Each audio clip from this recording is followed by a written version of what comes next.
Hello, my LA9 students. Mr. Guyette here. It is Thursday, April 2nd, and I'm going to send you back to Grammar Flip today to do a little participial phrase work. Just want to do a quick review here for you of participial phrases, and then send you back, like I said, send you back to Grammar Flip and do a couple exercises. All right, participial phrases are words that are phrases that are extra.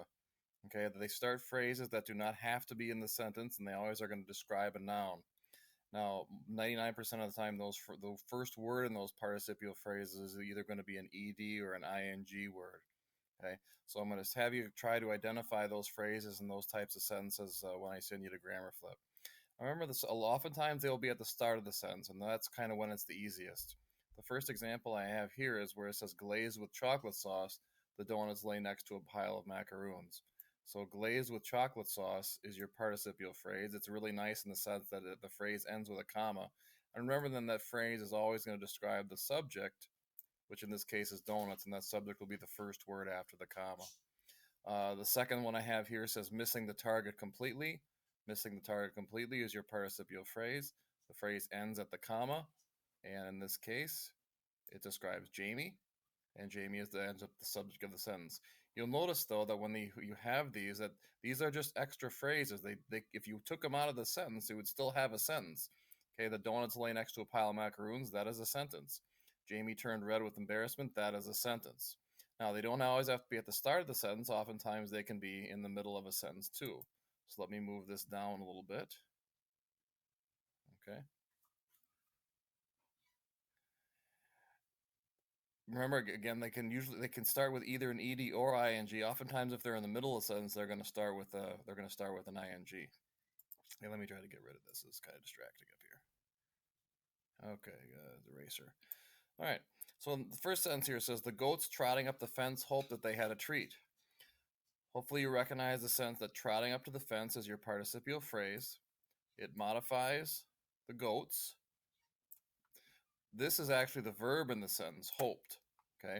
Now, oftentimes these words will look like verbs, but they're not really verbs. This whole phrase describes goats, but it could be taken out of the sentence if you wanted it to.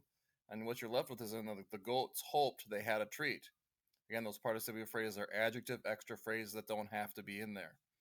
Second one says the actor making the funny face won the lead role.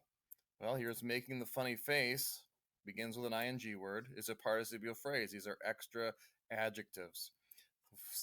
The phrase describes actor, which is the subject, and won is the verb. Again, you could take out the participial phrase in the middle here if you wanted to, and just say then the actor won the lead role, and you still have a complete sentence. So sometimes they'll be in the middle, sometimes they'll be at the beginning. They won't too oftentimes be at the end.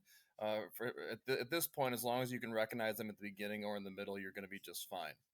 Now, participles also can be just one words. If they're just going to be one word adjectives, and you're going to see some exercises in what you're going to do today where they are just one word, where you're just going to have an adjective that either ends in ed or ing that's going to describe a noun, and you're going to have to recognize that as being a participle as well.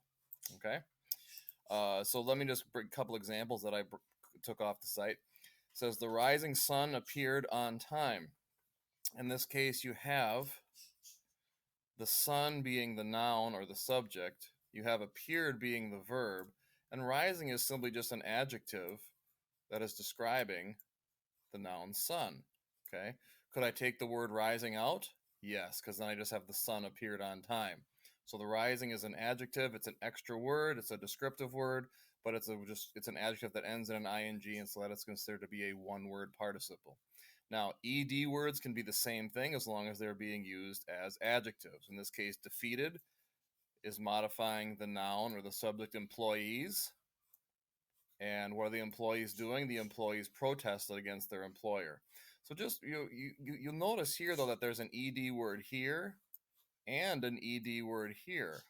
Okay, but you have to be able to recognize where one is being used as an adjective versus where one is being used as a verb. So don't just automatically think that just because you see a word that ends in ed or ing that it has to be a participle. Sometimes they're going to be verbs. You just have to check out how they're being used in the sentence. Okay, so I'm going to send you back to Grammar Flip today.